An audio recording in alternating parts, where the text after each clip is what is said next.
وہی محمد یونس جنہیں بنگلہ دیش میں حسینہ واجد کی استبدادی حکومت کا تختہ الٹنے والے طلبہ کی تجویز پر عبوری حکومت کا سربراہ مقرر کیا گیا ہے۔ تو ہمارے محمد یونس شاعر تو نہیں ہیں، لیکن ان کے دل میں مادر بنگال کے محکوموں کا درد دھڑک رہا ہے۔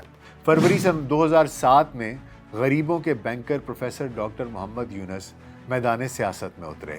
ناگرک شکتی یعنی عوامی قوت کے نام سے پارٹی بنائی اور آئندہ انتخابات لڑنے کا عزم بھی کیا۔ احتجاجی طلبہ کے مرکزی قائد ناہید اسلام کے مطالبے پر غریبوں کے بینکر محمد یونس اس وقت بنگلہ دیش کی عبوری حکومت کے سربراہ بن چکے ہیں۔ VLC پوڈ کاسٹ میں ڈاکٹر ناصر بے کے ساتھ آپ کی خدمت میں حاضر ہیں۔ السلام علیکم۔ آج جس اہم ترین شخصیت کے حالات زندگی کا جائزہ ہم لینے جا رہے ہیں وہ ہے محمد یونس۔ جی ہاں، وہی محمد یونس جنہیں بنگلہ دیش میں حسینہ واجد کی استبدادی حکومت کا تختہ الٹنے والے طلبہ کی تجویز پر عبوری حکومت کا سربراہ مقرر کیا گیا ہے۔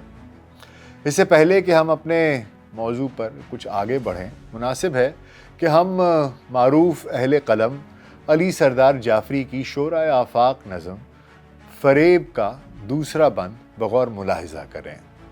یہ نظم برطانوی سامراج کے قبضے سے برصغیر کی آزادی کے موقع پر اس پورے خطے کے افلاس زدہ انسانوں کے لیے کہی گئی تھی۔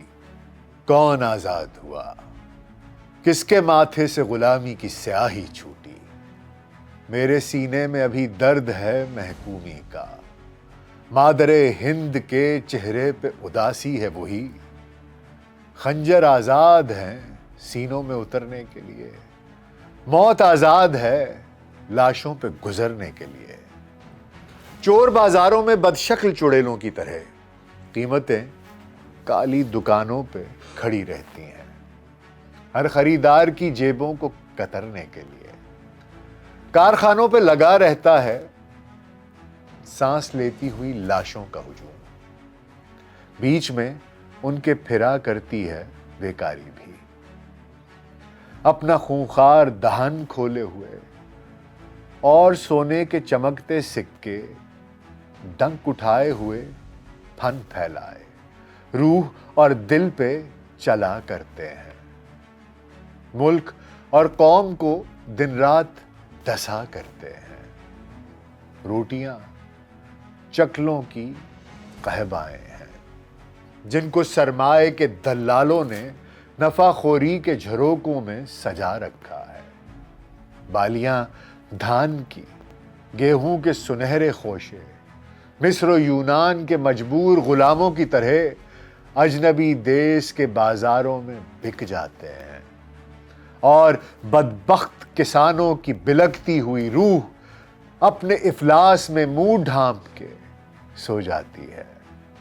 ہم کہاں جائیں، کہیں کس سے کہ نادار ہیں ہم، کس کو سمجھائیں غلامی کے گنہگار ہیں ہم، توق خود ہم نے پہن رکھا ہے ارمانوں کو، اپنے سینے میں جکڑ رکھا ہے طوفانوں کو۔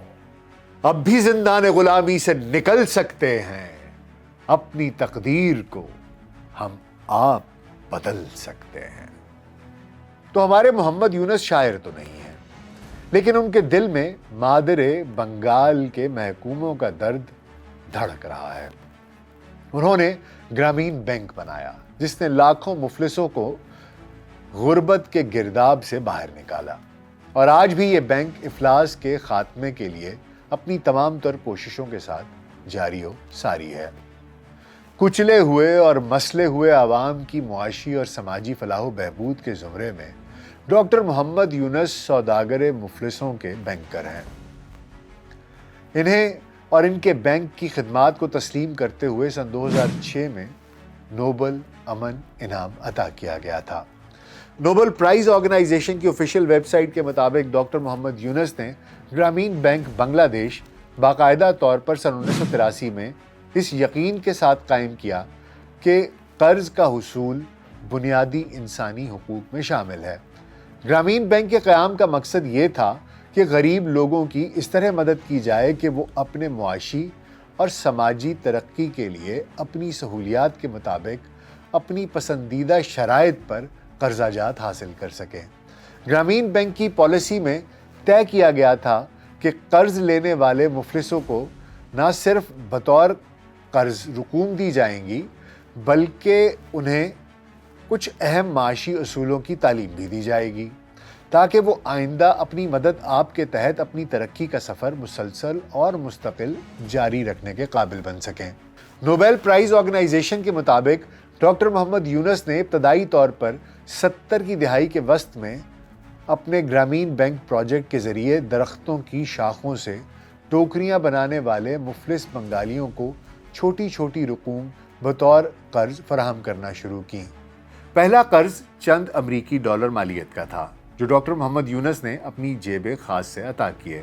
رفتہ رفتہ گرامین بینک کا منصوبہ تیزی کے ساتھ پھیلتا چلا گیا اور اس عالمی تحریک کا آغاز بنا جسے چلانے والوں کو یقین تھا کہ چھوٹے چھوٹے قرضوں کے اجراء کے ذریعے دنیا بھر سے غربت اور افلاس کا مکمل خاتمہ کیا جا سکتا ہے۔ اس وقت دنیا بھر میں گرامین بینک کے طرز پر 100 سے بھی زائد انتہائی متحرک ادارے افلاس مٹانے کے لیے کوشاں ہیں۔ ڈاکٹر محمد یونس 28 جون سن 1940 کو اس وقت کے برطانوی ہندوستان کے علاقے مشرقی بنگال میں ساحلی شہر چٹاگانگ کے ایک گاؤں باتھوا میں پیدا ہوئے۔ سوداگر ان کی برادری تھی جبکہ قومیت بنگالی۔ والد کا نام حاجی عبداللہ میاں تھا جو صراف تھے، جبکہ والدہ کا نام صوفیہ خاتون تھا جو سن 1949 میں نفسیاتی الجھنوں کا شکار ہو گئی تھیں۔ محمد یونس 9 بہن بھائیوں میں تیسرے نمبر پر تھے۔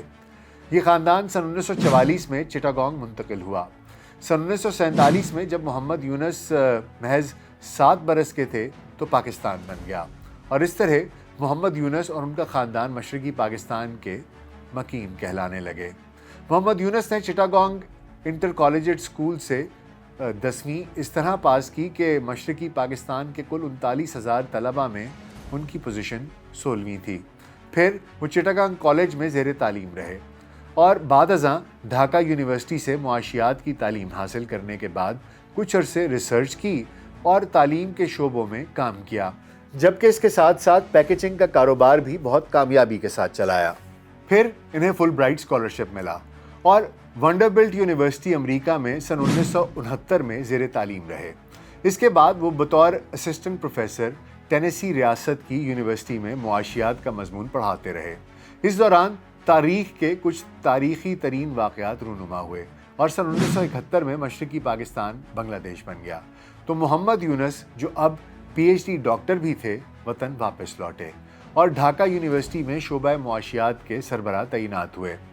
سن 1993 سے سن 1995 کے دورانیے میں پروفیسر ڈاکٹر محمد یونس سوداگر چوتھی عالمی کانفرنس برائے خواتین کے لیے انٹرنیشنل ایڈوائزری گروپ کے رکن بنائے گئے۔ اقوام متحدہ کے سیکرٹری جنرل نے ان کا تقرر نامہ جاری کیا۔ پروفیسر ڈاکٹر محمد یونس سوداگر نے صحت نسواں کے گلوبل کمیشن میں بھی خدمات سر انجام دیں، جبکہ وہ پائیدار معاشی ترقی کی مشاورتی کونسل کے رکن بھی رہے۔ پروفیسر ڈاکٹر محمد یونس سوداگر کو اقوام متحدہ کے ماہرین کے گروپ برائے خواتین اور سرمایہ کاری کا حصہ بھی بنایا گیا۔ نوبل پرائز آرگنائزیشن کی ویب سائٹ سے حاصل کردہ معلومات کے مطابق پروفیسر ڈاکٹر محمد یونس سوداگر کو سن 1993 میں سری لنکا کی جانب سے محمد شہاب الدین ایوارڈ برائے سائنس عطا ہوا۔ اسی برس امریکہ کی جانب سے ایوارڈ برائے انسانی خدمت دیا گیا، جبکہ سن 1994 میں انہیں امریکہ میں ورلڈ فوڈ پرائز دیا گیا۔ سن 1987 میں انہیں بنگلہ دیش کا اعلیٰ ترین اعزاز یوم آزادی ایوارڈ دیا گیا۔ سن 2000 میں انہیں اردن میں شاہ حسین فاؤنڈیشن نے شاہ حسین لیڈرشپ ایوارڈ برائے انسانیت سے نوازا۔ سویڈن کی جانب سے انہیں والوو کا ایوارڈ برائے ماحولیات ملا اور سن 2004 میں جاپان میں انہیں نکی ایشیا پرائز برائے علاقائی ترقی دیا گیا۔ سن 2006 میں پروفیسر ڈاکٹر محمد یونس سوداگر کو Franklin D Roosevelt institute Netherland کی جانب سے ایوارڈ برائے آزادی ملا، جبکہ 2006 میں ہی انہیں سیول انعام برائے امن سے بھی نوازا گیا اور اسی برس ان کو اور ان کے گرامین بینک کو نوبل امن انعام سے بھی نوازا گیا۔ اب آتے ہیں گرامین بینک کی طرف۔ گرامین بنگالی زبان کا لفظ ہے جس کا مطلب ہے دیہا یعنی دیہاتی۔ محمد یونس نے سن 1976 میں گرامین بینک کا ماڈل قائم کیا تھا، جبکہ سن 1983 میں یہ خود مختار بینک بن گیا، جس کے مرکزی دفاتر بنگلہ دیش کے دارالحکومت ڈھاکہ میں قائم ہیں، اور پورے ملک میں اس بینک کی 2200 سے زائد برانچز کام کر رہی ہیں۔ گرامین بینک سے قرضہ لینے والوں میں 97% تعداد عورتوں کی ہے۔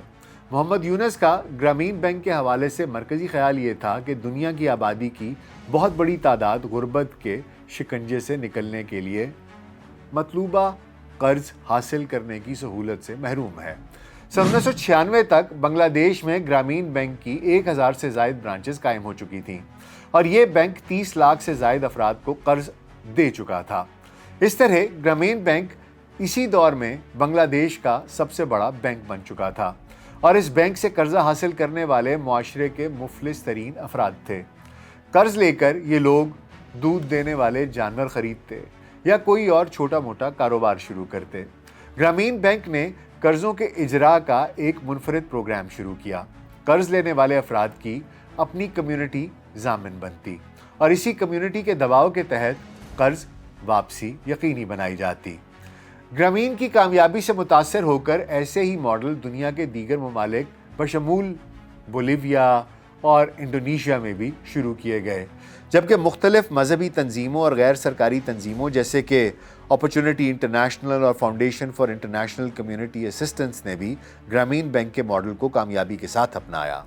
گرامین بینک کے قرضوں کے اجراء کی متبادل اپروچ یہ تھی کہ امیدواروں کو پہلے تھوڑی رقم قرض دی جاتی، اور قرض واپسی پر وہ زیادہ رقم بطور قرض لینے کے حقدار ٹھہرائے جاتے۔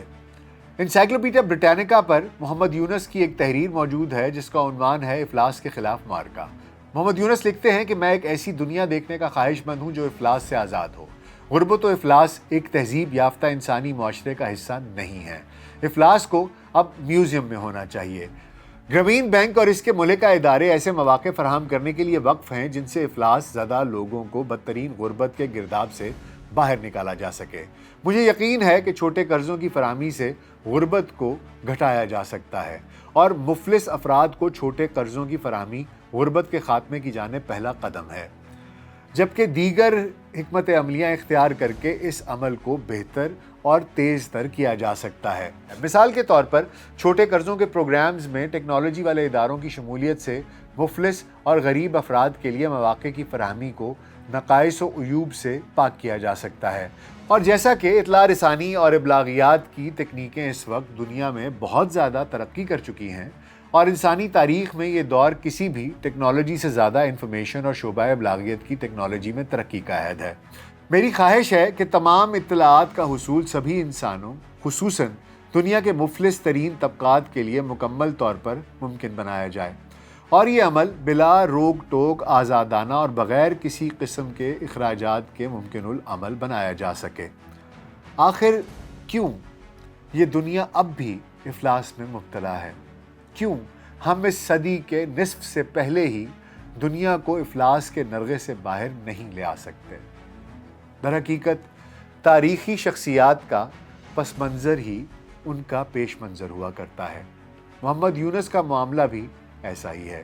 سن 1974 میں پورے بنگلہ دیش میں تاریخی قحط ہوا تھا۔ محمد یونس نے اس زمانے میں پھیلے افلاس و غربت سے گہرا اثر لیا۔ وہ طلباء کو کسانوں کی امداد پر ابھارتے، لیکن انہیں معلوم تھا کہ کھیت مزدوروں، کسانوں کے پاس ذاتی محنت و مشقت کے سوا زندگی گزارنے کا کوئی دیگر ذریعہ موجود نہ تھا۔ تو یونس نے سوچا کہ دراصل ان مفلسوں کے پاس تو بنیادی رقوم ہی میسر نہیں ہے جس سے وہ اپنی ترقی کے سفر کا آغاز کر سکیں۔ مستزاد یہ کہ مزدوروں کو سود خوری کی لعنت کا بھی سامنا تھا۔ سن 1976 میں محمد یونس نے $25 کا پہلا قرض اپنی جیب سے جاری کیا تھا۔ سن 1983 میں گرامین بینک کو آزادانہ بینکنگ کی سرکاری اجازت ملی۔ فروری سن 2007 میں غریبوں کے بینکر پروفیسر ڈاکٹر محمد یونس میدان سیاست میں اترے۔ ناگرک شکتی یعنی عوامی قوت کے نام سے پارٹی بنائی اور آئندہ انتخابات لڑنے کا عزم بھی کیا۔ اس وقت بنگلہ دیش میں ہنگامی حالات نافذ تھے۔ حسینہ واجد کی عوامی لیگ اور خالدہ ضیاء کی بنگلہ دیش نیشنل پارٹی میں شدید مخالفت چل رہی تھی۔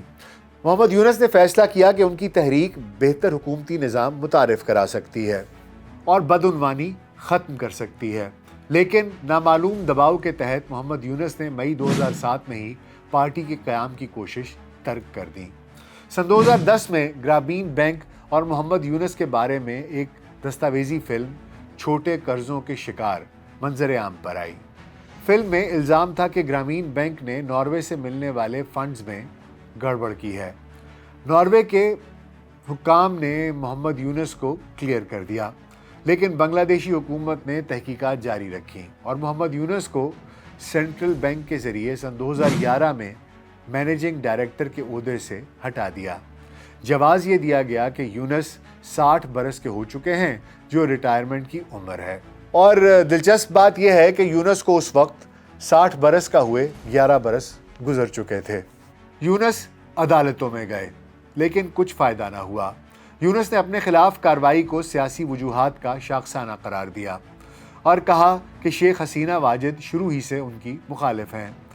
غریبوں کے بینکر محمد یونس متعدد کتابوں کے مصنف بھی ہیں۔ ان کی ایک کتاب کا نام ہے building social business, the new kind of capitalism, that serves, humanity's most pressing needs, جو سن 2010 میں چھپی۔ پھر سن 2017 میں انہوں نے a world of three zeros, the economics of zero poverty, zero unemployment and zero net carbon emissions چھاپی۔ جولائی 2017 میں پورے بنگلہ دیش میں مظاہرے پھوٹ پڑے۔ قائدین طلبہ تھے جنہوں نے نوکریوں کے لیے امیدواروں کے انتخابات کے طریقہ کار کو چیلنج کیا۔ آخرکار chief of army staff general Waqar uz-Zaman نے حسینہ واجد، جو 45 منٹ کے نوٹس پر ملک سے نکال دی گئیں اور اس کے بعد پناہ کی خواہش لیے وہ در در کی ٹھوکریں کھا رہی ہیں، اور احتجاجی طلبہ کے مرکزی قائد ناہید اسلام کے مطالبے پر غریبوں کے بینکر محمد یونس اس وقت بنگلہ دیش کی عبوری حکومت کے سربراہ بن چکے ہیں۔ قرآن مجید میں ہے تو اے آنکھوں والو عبرت پکڑو۔